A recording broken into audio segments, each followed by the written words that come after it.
হাদিস কখন কে লিখছে, 200 বছর পরে লিখছে, ততদিনে কি হয়েছে কে জানে, মানে এই ধরনের ব্যাপার বললেন। আর এই কথাগুলো কিন্তু মডার্নিস্ট মুসলিমরা বলে, কাফের মুশরিকরা তো বলেই। তো এখানে আমরা দেখব প্রথম যে আন্ডারস্ট্যান্ডিংটা, সেটা হচ্ছে যে কোনো কিছু সংরক্ষণ করার জন্য তা লিখে রাখতেই হবে এমন কোনো শর্ত বা বাধ্যবাধকতা নেই। এটার সবচেয়ে বড় প্রমাণ হচ্ছে আমাদের হাফেজরা। সাহাবীরা বুঝছিলেন যে 1 নম্বর তাদের পৌঁছে দেওয়াটা খুব গুরু দায়িত্ব তাদের নেক্সট জেনারেশনের কাছে, আর 2 নম্বর হচ্ছে খুব কারেক্টভাবে পৌঁছে দেওয়া, যেন শব্দের অর্থের কোনো রকম বিকৃতি না ঘটে, এক্স্যাক্টলি যা শুনছেন সেটা।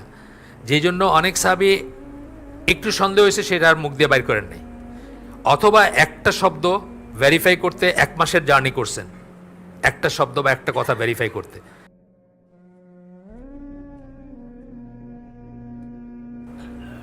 নবী সাল্লাল্লাহু আলাইহি সাল্লাম সাহাবীদের বুঝিয়ে দিয়েছিলেন যে তিনি যা বলছেন তা গ্রহণ করা এবং অন্যদের কাছে পৌঁছে দেওয়ার গুরুদায়িত্ব তাদের উপর বর্তায়। তা নাহলে আমরা পাইতাম নাকি? ওনারা যদি সংরক্ষণ না করতেন, বর্ণনা না করতেন, বা মানে রিলেট না করতেন, এক জেনারেশন থেকে আরেক জেনারেশনে যদি না দিতেন, আমাদের কাছে আসতো না। এখানে একটা হাদিস আসতেছে, তিরমিজির হাদিস। এই হাদিসটা খুব ইম্পর্ট্যান্ট একটা হাদিস। এই একটা হাদিসকে দিয়ে 263 পৃষ্ঠার একটা বই লিখছেন আব্দুল মুহসিন আল আব্বাদ, আব্দুর রাজাক আব্বাদের বাবা আর কি, মানে আব্দুর রাজাক দুজনেই বেঁচে আছেন এখনও, কিন্তু মোহসিন আল আব্বাদ খুব বুড়া হয়ে গেছেন, অত বয়স হয়ে গেছে, এখন আর দার্স টার্স করেন না। আগে মসজিদ নববীতে দার্স দিতেন, ছেলে মদিনা ইউনিভার্সিটির টিচার এখন, এবং ছেলেও দার্স দেন এখন মদিনা সে মসজিদ নববীতে। তো এই হাদিসটা নিয়ে একটা বই লেখা হয়েছে। হাদিসটা কি আমরা পড়ি? আমি যা বলেছি তা যে শুনল এবং অন্যের কাছে পৌঁছে দেওয়া পর্যন্ত তা তার স্মৃতিতে সংরক্ষিত রাখল, আল্লাহ যেন তার মুখ উজ্জ্বল করেন। হয়তোবা যার কাছে কথাটা পৌঁছে দেওয়া হয় তার অনুধাবন তার চেয়ে গভীরতর হতে পারে। আমরা প্রায়ই দেখি না এটা, যে একজন শুধু ট্রান্সমিট করছে কিন্তু সে অত চিন্তা করে নাই, করতে করতে 350 বছর পার হয়ে নাসিরুদ্দিন আলবানির কাছে আসছে, উনি এটাকে নিয়ে থিসিস করছেন এবং সারা দুনিয়ার কাছে পৌঁছায় দিয়েছেন। তাহলে ওনার কাছে আসাটা খুব ইম্পর্টেন্ট ছিল না? ওনার কাছে আসছে বলেই তো উনি এটার উপর রিসার্চ করতে পারছেন এবং আমাদের জন্য সহজ করে দিয়েছেন। নাসিরুদ্দিন আলবানির কাজগুলোর 208টা কিতাব লিখছেন। ওনার কাজগুলোর মাহাত্মের একটা হচ্ছে যে আপনার আমার মতো গণসাধারণের জন্য উনি অ্যাক্সেসিবল করে দিয়েছেন হাদিসকে। আজকে আমরা একটা বই হাতে নিয়ে বলতে পারি যে এটা সহি, এটা সহি না, বা এটা এরকম, এটার, তাই না? আমাদের মতো লেমেনরা একটা বই হাতে নিয়ে দেখলাম আলবানির মতো সহি, আচ্ছা আমরা বুঝলাম যে তাহলে একটা গ্রহণযোগ্যতা আছে। আবার দেখলাম যে আলবানি এটাকে দুর্বল বলছেন, তাহলে আমরা একটু চিন্তায় পড়লাম। এই যে আমাদের মতো সাধারণ মানুষ, যাদের আমরা দিন শিক্ষা করি নাই, আরবি ভাষা শিখি নাই ছোটোবেলায় বা ইত্যাদি, তাদের জন্য অনেক অ্যাক্সেসিবল করে দিয়ে গেছেন। এই কথাটাই বলছেন যে হয়তোবা যার কাছে কথাটা পৌঁছে দেওয়া হয় তার অনুধাবন তার চেয়ে গভীরতর হতে পারে, মানে যে পৌঁছায় দিল তার চেয়ে তার এইটা বেশি হতে পারে। যেটা আমরা নাসিরুদ্দিন আলবানি একটা ক্লাসিক উদাহরণ দেখি আর কি, যে এত বছর পরে, 1400 বছর পরে এসে উনি এটাকে মানে অন্যরকম একটা লেভেলে নিয়ে গেছেন, হাদিস শাস্ত্রর যে পড়াশোনা অথবা দলিল ইত্যাদিকে। আচ্ছা, এরপরে এইটুক পর্যন্ত আমরা আসলে গতদিন পড়ছিলাম। তারপরে একটা হাদিস এখন থেকে আমরা এটা পড়বো, এটা বুখারীর হাদিস এখন যেটা পড়বো। আমার কথা পৌঁছে দাও, এমনকি তা যদি একটি আয়াত হয়, এবং বনী ইসরায়েলের গোত্রগুলোর কাহিনী থেকে বর্ণনা করো, তাতে কোনো ক্ষতি নেই। আর আমার নামে যে কেউ মিথ্যা আরোপ করলো সে জাহান্নামের আগুনে নিজের আসন বানিয়ে নিল। এই একটা হাদিস, খুব ইম্পর্ট্যান্ট হাদিস, অনেক কিছু আলোচনা করব আমরা এটা নিয়ে। তারা সাহাবীরা বুঝছিলেন যে 1 নম্বর তাদের পৌঁছে দেওয়াটা খুব গুরু দায়িত্ব তাদের নেক্সট জেনারেশনের কাছে, আর 2 নম্বর হচ্ছে খুব কারেক্টভাবে পৌঁছে দেওয়া, যেন শব্দের অর্থের কোনো রকম বিকৃতি না ঘটে, এক্স্যাক্টলি যা শুনছেন সেটা। যেই জন্য অনেক সাহাবী একটু সন্দেহ হয়েছে, সেটা আর মুখ দিয়ে বাইর করেন নাই, অথবা একটা শব্দ ভেরিফাই করতে 1 মাসের জার্নি করছেন, একটা শব্দ বা একটা কথা ভেরিফাই করতে, যে আমি আর তুমি একসাথে বসে শুনছিলাম নবী কি এই কথাটা বলছিলেন নাকি এই কথাটা বলছিলেন, মানে একটা শব্দ হয়তো 1 মাসের জার্নি করছেন, তারপরে আবার ওই কথাটা শুনে আবার 1 মাসের জার্নি ব্যাক করছেন মদিনায়, এরকম গল্প আসবে এখানে। তো এই ব্যাপারগুলো এত সিরিয়াসলি কেন নিছেন তারা? বিকজ এই হাদিসটার জন্য, যে জাহান্নামে তারা আসন বানায় নেবে। এবং এই হাদিসের অর্থ বুঝছেন, কেউ কেউ বুঝছেন যে যদি ইচ্ছা করে মিথ্যা কথা বলেন, আর কেউ কেউ বুঝছেন ইচ্ছা অনিচ্ছার ব্যাপার না, ভুল কথা বললেই জাহান্নামে তার স্থান হবে। এই জন্য অনেকে মুখ খুলেন নাই, অনেকে অনেক হাদিস জানতেন কিন্তু মুখ খুলেন নাই, যদি বাই চান্স ভুল কিছু বর্ণনা করেন। সেই জন্য আমরা এটা পড়বো এখন। তো এইটা কঠোর সতর্কবাণী, এই যে সতর্কবাণী যেটা বললাম আমরা এই মাত্র, আপাত দৃষ্টিতে নবী ওই সাবধানবাণী কয়েকটি ঘটনায় উল্লেখ করেছেন, কারণ ওই কথাগুলা এই যে কথাগুলো, যে কথা বলছেন যে আমার নামে যে মিথ্যা আরোপ করলো সে জাহান্নামের আগুনে নিজের আসন বানিয়ে নিল, এটা কয়েকটা জায়গায় বলছেন, কয়েকটা সমাবেশে বলছেন, যে জন্য 50 জনের বেশি সাহাবী এটা বর্ণনা করছেন। মানে বিভিন্ন জায়গায় শুনছেন বা কয়েকবার শুনছেন, একাধিকবার শুনছেন এরকম। সাহাবীরা পবিত্র কোরআন থেকে জেনেছিলেন যে বাণী পৌঁছে দেওয়ার ব্যাপারে তাদের একটা বাধ্যবাধকতা রয়েছে, কোরআন থেকে এটা আসবো আমরা, তা না হইলে তারা হয়তো অতি সাবধানতা বশত হয়তো হাদিস বর্ণনা করতেনই না, এরকমও সাহাবী ছিলেন। আমরা দেখব সেটা। আবু হুরায়রা রাদিয়াল্লাহু আনহু অনেক বেশি হাদিস বর্ণনা করছেন না, অনেক বেশি, প্রায় দেখা যায় ওনার বর্ণনায় হাদিস আসছে। এটা নিয়ে কাফের মুশরিকরা এবং কিছু কিছু মডার্নিস্ট মুসলিমরাও কিন্তু এটা নিয়ে খারাপ কথা বলে, আজে বাজে কথা বলে, যে উনি এত হাদিস কেমনে, ওনার তো জীবনে আর কিছু কাম ছিল না, উনি খালি এই হাদিসই বর্ণনা করছেন, এরকম নাকি? সেটা আমরা দেখবো এখানে, উনি বলবেন। উনি বলেন লোকেরা বলছে আবু হুরায়রা খুব বেশি, আবু হুরায়রা রাদিয়াল্লাহু নিজে বলতেছেন, আবু হুরায়রা খুব বেশি সংখ্যায় হাদিস বর্ণনা করে, বেশি সংখ্যায় বর্ণনা করে। কোরআনের 2টি আয়াতের ব্যাপার না থাকলে বা না হলে আমি একটি হাদিসও বর্ণনা করতাম না। কেন হাদিস বর্ণনা করছেন এটা বলতেছেন যে 2টা আয়াত এর বাধ্যবাধকতা আছে যে আমরা যেটা জানবো সেটা যেন আমরা অন্যের কাছে পৌঁছায় দিই, তা নাহলে আমি এটা করতেই যেতাম না। সেই 2টা আয়াত কি? সূরা বাকারার 174 নম্বর আয়াত। আল্লাহ বলতেছেন, আল্লাহ যে কিতাব অবতীর্ণ করেছেন যারা তা গোপন রাখে ও বিনিময়ে তুচ্ছ মূল্য গ্রহণ করে, তারা তাদের উদরে অগ্নি ছাড়া কিছু পুরে না। একটা হলো গোপন রাখা বলছেন, যেটা সেটা গোপন করে। আপনি দেখবেন আমাদের দেশে অনেক হুজুররা কিন্তু যায়নাও কিছু কথা বলে না, পাবেন না এরকম? যায়না কিন্তু কথা বলে না, কারণ কথা বললে সমস্যা আছে, উপার্জন বন্ধ হয়ে যাবে, সেই জন্য বলে না, অনেকেই আছে। এখানে এই আয়াতটা পড়ি আমরা। কিয়ামতের দিন আল্লাহ তার সাথে কথা বলবেন না যারা গোপন করবে আর তুচ্ছ মূল্যে বিক্রি করবে। গোপন করা হলে একটা পার্ট, যেটা অসুবিধা হলে ওটা বলবে না, আর বিক্রি করা মানে যেখানে ইচ্ছে সেখানে এটা টুইস্ট করে কাজে লাগাবে, অথবা এটার বিনিময়ে পয়সা নিবে, এই সেন্সগুলো আসতে পারে। কিয়ামতের দিন আল্লাহ তাদের সাথে কথা বলবেন না এবং করে পয়সা নেয় না, কোরআনের তাবিজ লেখা পয়সা নেয় না, এটা তুচ্ছ মূল্যে বিক্রি করা। আজকে দেখে আসলাম বশীকরণের এক মহিলা আমাকে ইসের থেকে, আমেরিকাতে পাঠাইছেন একটা মানে খুব সহি শুদ্ধ বশীকরণের ফর্মুলা আর কি। এটা এতবার 21 বার সূরা নসর, তারপরে বুকে ফু দিবেন, কী করবেন, মানে লম্বা একটা 21 দিন ধরে করবেন, তাতে আপনি হালাল বশীকরণ আবার বলতেছেন, শুনতে খুব কনভিন্সিং মনে হবে। মানে গার্লফ্রেন্ডে বশীকরণ করা যাবে না, কিন্তু নিজের হাজব্যান্ড, নিজের ওয়াইফ, নিজের বাবা, নিজের মা, ছেলে মেয়ে যদি তাদের আপনার কথা শুনে না, আপনার দিকে তাকায় না, তাহলে কী করে বশীকরণ করবেন? সব কোরআনের দিয়া। তো এইগুলো হচ্ছে তুচ্ছ মূল্যে কোরআন বিক্রি করার মানে উদাহরণ।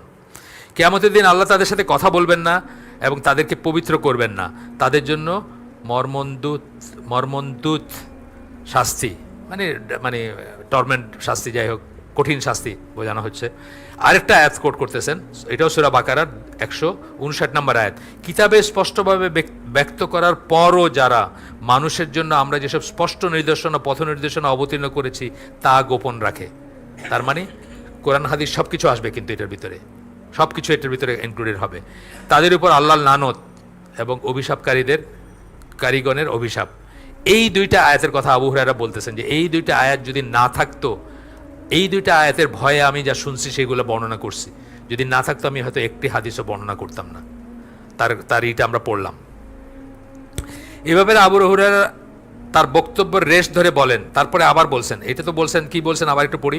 লোকেরা বলছে আবু হুরায়রা খুব বেশি সংখ্যায় বর্ণনা করে, কোরআনের 2টি আয়াতের ব্যাপার না হলে আমি একটি হাদিসও বর্ণনা করতাম না, এটা বললেন। বলে এটার রেশ ধরে আবার একটু বললেন, যখন অন্যান্য মুসলমানরা তাদের ব্যবসা বাণিজ্য, সম্পদ রক্ষণাবেক্ষণে ব্যস্ত ছিলেন, তিনি তার সমগ্র সময়টুকু নবীর সাহচর্যে কাটিয়েছিলেন, উপস্থিত থেকে, যখন অন্যরা অনুপস্থিত ছিলেন। এটাও বুখারী মুসলিমের বর্ণনা। আপনারা জানেন আহলুস সুফা যাদের আমরা বলি, ওই যে মসজিদের এক্সটেনশনে থাকতো যারা, লঙ্গরখানা মার্কা বলতে পারেন, ওইখানে থাকতেন, মানে একদম বেসিক জীবনযাপন করতেন, জাস্ট কোনো মতে জীবন টিকায় রাখা। কিন্তু তারা নবীর সাহচর্য, এরকম একজন হচ্ছেন উনি, যিনি চাইতেন যে নবীকে তার পাবো না, জীবন আরও হয়তো থাকতে পারে বা উপার্জন আরও সময় আসতে পারে, এইভাবে তারা লেগে থাকতেন। এইরকমদের ভিতরে একজন ছিলেন উনি। এই কথাটা উনি বলতেছেন আর কি, যে যখন অন্যরা ব্যবসা বাণিজ্য করছেন, উপার্জন করছেন, কাজ করে যে খারাপ হারাম তা না, কিন্তু আমি সেটা করি নাই, সোজা কথা, আমি এখানে লেগেছিলাম। আচ্ছা, এখানে সাহাবীদের একটা বুঝ ছিল, যেটা আমরা এখন দেখব, অন্যান্য সাহাবীরা বলবেন যারা ইচ্ছা করে মিথ্যা বলবে তাদের বেলায় যেমনটি প্রযোজ্য, যে কথাটা বলছেন যে জাহান্নামে তার আসন বানায় নেবে, তেমনি অনিচ্ছাকৃতভাবে মিথ্যা আরোপকারীর বেলায় প্রযোজ্য। অনিচ্ছাকৃত, এগুলো আমি তবা করি মাঝে মাঝে। এই দেশে বড় হয়েছি, যখন বড় হচ্ছি তখন শুনছি রাফিয়াদ্দিন কেন করে। এটি তো খুব খুব খুব সহকারে বর্ণনা করা হয়, ইখলাস সহকারে বর্ণনা করা হয়। রাফিয়াদ্দিন কেন করে? কারণ তাদের অভ্যাস ছিল তাদের মূর্তি পূজার। তো যখন নামাজে দাঁড়াইতো তখন বগলের ভিতরে মূর্তি নিয়ে দাঁড়াইতো, এই জন্য আল্লাহ রসুল করে দিলেন যে হাত তুললে মূর্তিগুলো পড়ে যাবে। তারপরে যখন দেখা গেল তাদের ইমান শক্ত হয়েছে, তখন এটাও রহিত হয়ে গেল, বাতিল হয়ে গেল। এটা হলো হানাফি এক্সপ্লেনেশন অফ, মানে আমাদের হানাফি, মানে আমরা যেখানে, সব হানাফির কথা আমি বলতেছি না, আমরা যেখানে বড় হয়েছি। আপনারা শুনেন না এই কথাগুলো? সবাই শুনছেন এগুলো। কত কত ভক্তিভরে আমরা এগুলো বর্ণনা করছি এককালে, বা আমরা শুনছি, বা আমরা বিশ্বাস করছি, কিন্তু কোনো ছাড়া, কোনো রকম ভ্যারিফিকেশন ছাড়া। তো এই জন্য ওই যে ওই মহিলা বললো আমাকে যে মদিনা ইউনিভার্সিটি ইহুদিরা করছে, এটা ওই ধরনের কথা আর কি, মানে সেম সেম ইসের কথা, কোনো দলিল ছাড়া কথা। তো যাই হোক, জুবাইর রাদিয়াল্লাহু আনহুকে জিজ্ঞেস করা হয়েছিল যে অন্যদের মতো তিনি তেমন একটা হাদিস বর্ণনা করেন নাই কেন। জুবাইর তো রাসূলের আত্মীয় ছিলেন, শুধু সাহাবী তা না, আত্মীয় ছিলেন। তিনি উত্তর দিয়েছিলেন, আমার ব্যাপার হচ্ছে আমি তার থেকে, অর্থাৎ নবীর থেকে, নবীর কাছ থেকে কখনো বিচ্ছিন্ন হয়নি, কিন্তু আমি তাকে বলতে শুনেছি আমার নামে যে কেউ মিথ্যা আরোপ করবে সে জাহান্নামের আগুনে তার স্থান করে নেবে। এই বক্তব্য এইটার জন্য আমি বর্ণনা করি নাই, মানে জুবাইর রাদিয়াল্লাহু আনহু বলতেছেন এই কারণে আমি বর্ণনা করি নাই, মানে ভয়ে, যেটাতে একটু সন্দেহ আছে, যেটাকে একটু মনে হয়েছে যে এরকম শুনছি না এরকম শুনছি, সেটাই আর বলেন নাই। আচ্ছা, এই বক্তব্যের উপর, এই যে জুবাইর রাদিয়াল্লাহু আনহুর বক্তব্যের উপরে ইবন হাজার আল আসকালানি উনি বলেন, এই ফাথুল বারিতে বলতেছেন, ফাথুল বারি আপনারা জানেন তো, বুখারীর এক্সপ্লেনেশন। এখানে আল জুবায়ের স্পষ্টতই তার নিজের নবীর নামে বানোয়াট কিছু বলার কথা উল্লেখ করছেন না, তিনি বরং ভয় পাচ্ছিলেন যে তিনি যদি অনেক বর্ণনা করতেন তবে তিনি হয়তো ভুল করতেন। এমনিতেই তো আমরা বুঝি, আমরা বেশি কথা বললে দু একটা বাইরে হয়ে যায় না, উল্টাপাল্টা, বা একটা লুজ কথা, বা একটা এক্সট্রা কথা বাইর হয়ে যায়, লুজ না হোক একটা এক্সট্রা কথা বাইর হয়। তিনি বরং ভয় পাচ্ছিলেন যে তিনি যদি অনেক বর্ণনা করতেন তবে হয়তো তিনি ভুল করতেন, আর সেই ভুল হয়তো তাকে ওই হাদিস যাদের বিরুদ্ধে সাবধানবাণী উচ্চারণ করা হয়েছে তাদের দলভুক্ত করত। এটা 1 নম্বর ভলিউম, ফাথুল বারির 1 নম্বর ভলিউম থেকে এটা কোট করছেন। আনাস বিন মালিক আরেকজন রসুলের ঘরে ছিলেন, রসুলের খাদেম ছিলেন, জানেন আপনারা। ইবনে আব্বাস একজন, তিনি একজন, রসুলের ঘরে বড় হয়েছেন বলতে গেলে। তারপরেও কিন্তু তারা অত্যন্ত সাবধান ছিলেন ইসের ব্যাপারে। উনি কি বলেন দেখেন, আমি ভুল করব এমন ভয় না থাকলে, ভুল হইতে পারে, বাচ্চা মানুষ ছিলেন, গোলাম ছিলেন, গোলাম মানে বালক যেটাকে আমরা বলি, হয়তো 11, 10, 12 এই বয়সগুলো কাটাইছেন এখানে। আমি হয়তো তোমাদের কাছে এমন কিছু ব্যাপার বর্ণনা করতাম যা আমি আল্লাহ রসুলের কাছে শুনেছি, কিন্তু আমি তাকে বলতে শুনেছি যে আমার নামে মিথ্যা কিছু আরোপ করবে সে জাহান্নামের আগুনে নিজের আসন গ্রহণ করে। এই কথা বলছেন আনাস রাদিয়াল্লাহু আনহু, আনাস বিন মালিক। এখান থেকে আমরা দেখতে পাই যে সাহাবীদের একজন আনাস রাদিয়াল্লাহু আনহু বুঝেছিলেন ওই সাবধানবাণী যে অনিচ্ছাকৃতভাবে হাদিস বর্ণনা করতে গিয়ে ভুল করবে তার বেলায় প্রযোজ্য, মানে অনিচ্ছা হইলেও প্রযোজ্য। তাহলে আমি যে ওই যে মূর্তির রাফিয়াদ্দিন শুনছি বা এটা মানুষের সাথে কথা বলছি, তবা করতে হবে, তবা করে নেবেন সবাই। আপনারাও হয়তো কেউ কাউকে বলছেন কোনোদিন যে আরে এটা তো জানো না, এটা প্রথম যুগে করছে, পরে আর করে নাই আল্লাহ রাসূল, তাই না? এই যে দলিল ছাড়া কথা বলা আর কি, তবা করে নেবেন ইনশাআল্লাহ। বাস্তবে কিছু সাহাবী যেমন আবু হুরায়রা রাদিয়াল্লাহু আনহু নবীর কাছ থেকে পাওয়া হাদিসগুলোর গবেষণা ও স্মৃতিতে ধারণের চর্চা জারি রেখেছিলেন। এইটাই তার লাইফের একটা মোটো ছিল। থাকে না অনেক মানুষের, হাফেজ, আমাদের সবাই তো আর হাফেজ না, এটা তার জীবনের একটা উদ্দেশ্য, লক্ষ্য, অভিষ্ট হয়ে যায় যে আমি মুখস্থ করব কোরআন। আমি আর 10 জন করতেছে না, উনি করতেছে। এরকমভাবে আবু হুরায়রা রাদিয়াল্লাহু আনহু এটা লাইফের একটা মোটো বানায় নিয়েছিলেন যে উনি এটা করবেন। হাদিসগুলোর গবেষণা স্মৃতিতে ধারণের চর্চা জারি রেখেছিলেন, সুতরাং ভুল করার ব্যাপারে তাদের তেমন ভয়ের, মানে তার মতো আরও ছিলেন, তাদের ভয়ের কোনো কারণ ছিল না। অপরপক্ষে যারা হাদিসের গবেষণায় নিজেদেরকে উৎসর্গ করেননি, এটা হাদিসের বেলা বলছে, কোরআনের বেলাও সেম। যারা আজকে আপনি একটা আয়াতের প্রথম শব্দ বলেন বা 2 শব্দ বলেন, একজন হাফেজ ফট করে ওঠা বলে দেবে ওই জায়গাতে বলছেন, আমি তো সেটা বলতে পারবো না, সুতরাং আমি সেই যোগ্যতা নাই, এটাই বলতেছেন। এই ধরনের হাদিসের বেলাও সেম। তাদের ভয় পাওয়ার কারণ ছিল, কেননা তারা যখন রাসূল সাল্লাল্লাহু আলাইহি ওয়াসাল্লামের কাছ থেকে কিছু বর্ণনা করছিলেন তখন তাদের স্মরণে ভুলভ্রান্তি হওয়ার সম্ভাবনা ছিল বেশি, এই জন্যই ছিল। আচ্ছা, এখন আসেন সবচেয়ে বিতর্কিত বা সবচেয়ে বড় একটা টপিক, যেটা নিয়ে কাফেররা, মুশরিকরা এবং মডার্নিস্ট মুসলিমরা হাদিস লিটারেচারকে অ্যাটাক করে। সেটা হচ্ছে হাদিস তো 200 বছর পরে লেখা হয়েছে, সেই 200 বছর ধরে কী হয়েছে কে জানে। এটা অত্যন্ত ভুল এবং মিথ্যা একটা কথা। এটা আমরা পড়বো, এখানে আমরা পড়বো, জানবো, এবং আমরা কিছু স্কলারি বইয়ের রেফারেন্স দিব, যেগুলো আপনারা যদি আপনাদের সঙ্গতি থাকে অথবা আপনাদের এক্সেস থাকে আপনারা জোগাড় করবেন ইনশাল্লাহ। আমার কাছে আছে বইগুলা, আপনারা জোগাড় আমি আপনাদের দিব না, সেই জন্য মানে এমনি বললাম আমার কাছে আছে, কিন্তু আপনাদেরকে সূত্র বলে দিব কোথার থেকে জোগাড় করবেন ইংরেজিগুলা। বাংলায় ট্রান্সলেট হয়েছে কিনা আমি জানি না। মুস্তফা আল আজমি বলে যেই মারা গেছেন, 5 বছর হইল বোধ হয়, 4-5 বছর হয়েছে, সৌদি আরবে মারা গেছেন। সৌদি আরবে বসবাস করতেন, ইন্ডিয়ান অরিজিনের মুসলিম। ওনার পিএইচডির থিসিস প্লাস আরও কিছু বই আছে, ওনারই বই, 2-3টা বই আছে, সেগুলো আসলে ওয়ার্থ রিডিং, কারণ উনি এটার উপর বিশাল করে গেছেন, কাজ করে গেছেন। এবং আমি নিজে একদিন ইফতার করতেছি এক বাসায় সিঙ্গাপুরে, তো ওইখানে আপনাদের পরিচিত একজন ছিলেন, বাংলাদেশের একজন আতেল ছিলেন, নাম বললাম না থাক, পিএইচডি করা, ঢাকা ইউনিভার্সিটির টিচার, আর ন্যাশনাল ইউনিভার্সিটি অফ সিঙ্গাপুরের 2জন টিচার ছিলেন।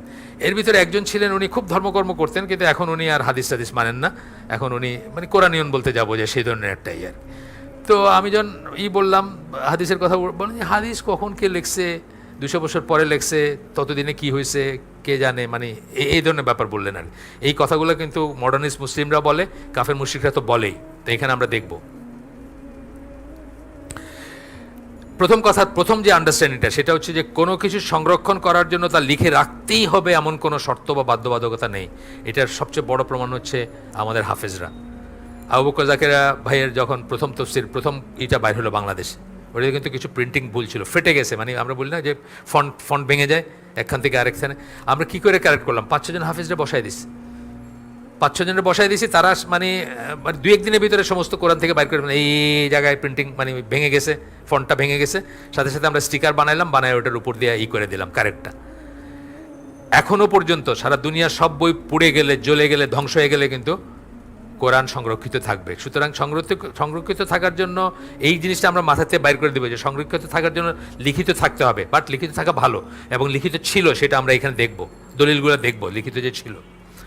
আচ্ছা, কিছু লিখে রাখাটাই সংরক্ষণের জন্য যথেষ্ট না, আবার কিছু লিখে রাখলেই যে সংরক্ষণ করতে পারলেন, আপনার আন্ডারস্ট্যান্ডিং ভুল ছিল, আপনি লিখে রাখছেন কিন্তু আপনার আন্ডারস্ট্যান্ডিং ভুল ছিল, তাহলে কি সংরক্ষণ হলো নাকি? জিনিসটা হয় নাই।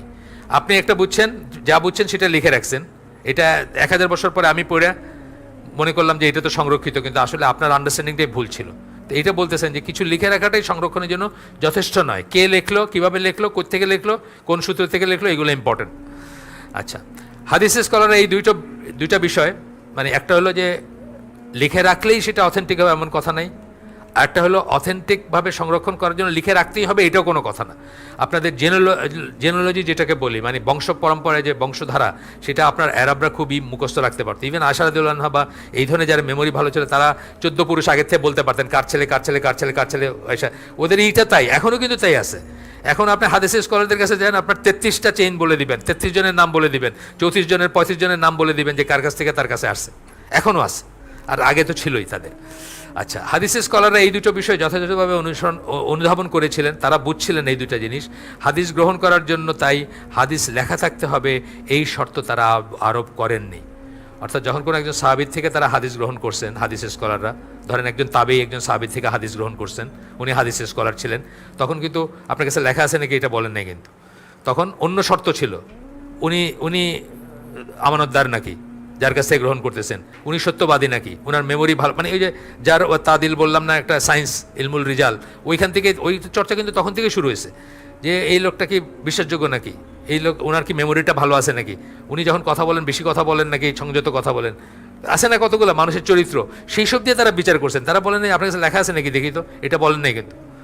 তো যাই হোক, এটা বলতে পারেন, কোথাও বলতে পারেন, কেউ কোনো কাউকে বলতে পারেন, দলিল দেখাও, দলিল দেখালে একজন লেখা দেখাতে পারে যে আমি এই আবু হুরায়রা রাদিয়াল্লাহু আনহুর কাছ থেকে এটা লিখে নিছি, এই যে এটা দলিল। আবার কেউ বলতে পারেন না, আমি অমুক থেকে শুনছি, এবং প্রত্যেকটা চেইন উনি এস্টাবলিশ করলেন যে এইভাবে আছে, ঠিক আছে, সেটাও ঠিক আছে।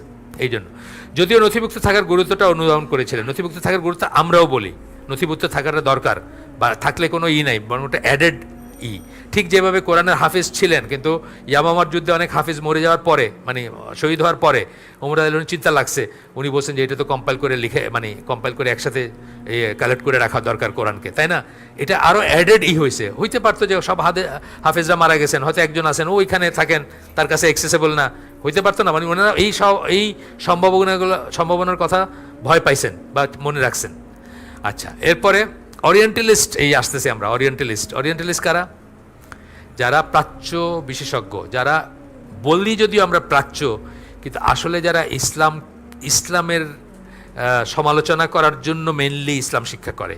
তার ভিতরে এক্সেপশন আছেন 2-4 জন, নাই যে তা না, কিন্তু তাদের মেইন টার্গেট ছিল এটা। এই চর্চাটা শুরু হয় কী জন্য? ইসলামের দোষ ধরবেন তারা সেই জন্য। এবং দেখবেন যে হয়তো রাফলি 90-95% ওরিয়েন্টালিস্ট হচ্ছেন ইসলামের ছিদ্র অন্বেষণ করতে ব্যস্ত, যাদের 2-1 জন আছেন এক্সেপশনাল, যাদেরকে আপনি দেখবেন যে আলাদা, কিন্তু বেশিরভাগেরই কিন্তু জীবনের হইল যে ইসলামের দোষ বাইর করবেন আর কি। আচ্ছা, ওরিয়েন্টালিস্টগণ বা প্রাচ্য বিশেষজ্ঞদের প্রিয় প্রসঙ্গসমূহের একটি হচ্ছে প্রতিনিয়ত এই বাস্তবতা উল্লেখ করা যে প্রথম দিকের হাদিসসমূহ লিপিবদ্ধ করা হয়নি, বরং হিজরতের পরের 2 শতাব্দী জুড়ে সেগুলো কেবলই মৌখিকভাবে প্রসার লাভ করেছিল। এটা হচ্ছে একটা মিথ্যা এবং একটা ভুল, আমরা দেখব। হ্যাঁ, সব হাদিস লেখা হয় নাই হয়তো, সেটা ঠিক আছে, কিন্তু লেখার চর্চা বা লেখার আগের থেকেই ছিল, এবং 200 বছর ধরে, মানে একটা গ্যাপ মাঝখানে থেকে তারপরে 200 বছর পরে শুরু হয়েছে, এটা ঠিক না। এটা আমরা দেখবো এখানে। দুর্ভাগ্যবশত আজকের মুসলিমদের অনেকের মাঝে এই ধরনের একটা ভুল ধারণা রয়েছে বলে দেখতে পাওয়া যায়। মুসলমানরা বলে, যে বললাম একটু আগে, বা আমরা যখন বড় হচ্ছি তখনও শুনছি, আমাদের টিচাররাই বলতো, মানে হাদিস তো 200 বছর পরে সংকলন হয়েছে। আমরা সেকুলার স্কুলে পড়ছি না, তো টিচারগুলো তো সব ওই কি বলবো, মানে নামকাওয়াস্তে মুসলমান ছিল। আমার জীবনের প্রথম কুফরি কথা তো আমার টিচারের মুখে শুনছি ক্লাস 5-এ আমাদের বলতেছে ক্লাসে, ইউনিভার্সিটি ল্যাবরেটরি স্কুলে, যে কোরআনে লেখা আছে সূর্য পৃথিবীর চারদিকে ঘুরে। কোরআন যারা পড়ছেন পাইছেন নাই কোথাও এই কথা? কোথাও আছে লেখা? যারা পড়ছেন কভার টু কভার, কোথাও লেখা নাই। কিন্তু উনি কিন্তু কোরআন পড়েন নাই, উনি আমাদের ইংলিশের টিচার ছিলেন। বলতেছেন কোরআনে লেখা আছে সূর্য পৃথিবীর চারদিকে ঘুরে, কিন্তু সায়েন্স বলে পৃথিবী সূর্যের চারদিকে ঘুরে। এটা বললে উনি এখানে শেষ আর কি। তার মানে আমারে আল্লাহ টিকায় রাখছেন ইমানের উপরে, আমার ইমান চলে যেতে পারতো। কোরআনে ভুল, মানে এটা কোন তো আল্লাহর কাছ থেকে আসে নাই, ভুল জিনিস তো আল্লাহ বলতে পারেন না, অথবা আল্লাহ রাসূল সাল্লাল্লাহু আলাইহি ওয়াসাল্লাম লিখে ফেলছেন, বা অনেক কিছু মনে হইতে পারতো, ওই বুঝছিল না দেখা মনে আসে নাই, বা আল্লাহ বাঁচাই দিয়েছেন।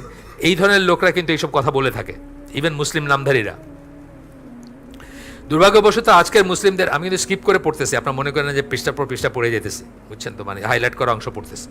দুর্ভাগ্যবশত আজকের মুসলিমদের অনেকের মাঝে এই ধরনের ভুল ধারণা রয়েছে বলে দেখতে পাওয়া যায়। একজন সদ্য ধর্মান্তর মুসলিমের জন্য এমন একটা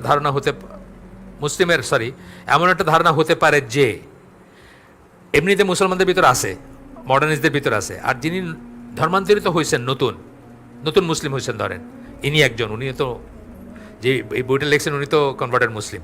তো বলতেছেন যারা নতুন ধর্মান্তরিত হয়েছে তাদের মনে এটাই হইতে পারে যে বাইবেল নিয়ে তো আমরা তো সিরিয়াসলি চিন্তা করি না, এটা অথেন্টিসিটি, এটা গপ্পের মতো শুনি, কয় আচ্ছা ওদের মোল্লারা বলে একদিক দিয়ে শুনি, একদিকে আর কান দিয়ে বাইর করে দিই, তো সমস্যা কি? হাদিসও এরকম হইতে পারে, কারণ উনি ওই ট্র্যাডিশন থেকে আসতেছেন যেখানে কোনো কিছু দলিল করার উপায় নাই, কোনো একটা দলিল বা কোনো একটা অথেন্টিসিটি বা সহি বা জয়ীফ এগুলা বাজ বিচার করার কোনো উপায় নাই, সেই ট্র্যাডিশন থেকে আসছেন। ওনার কাছে এটা লাইটলি, মানে এটা মনে হতে পারে এটা ঠিকই আছে, অ্যাকসেপ্টেবল আর কি কথাটা।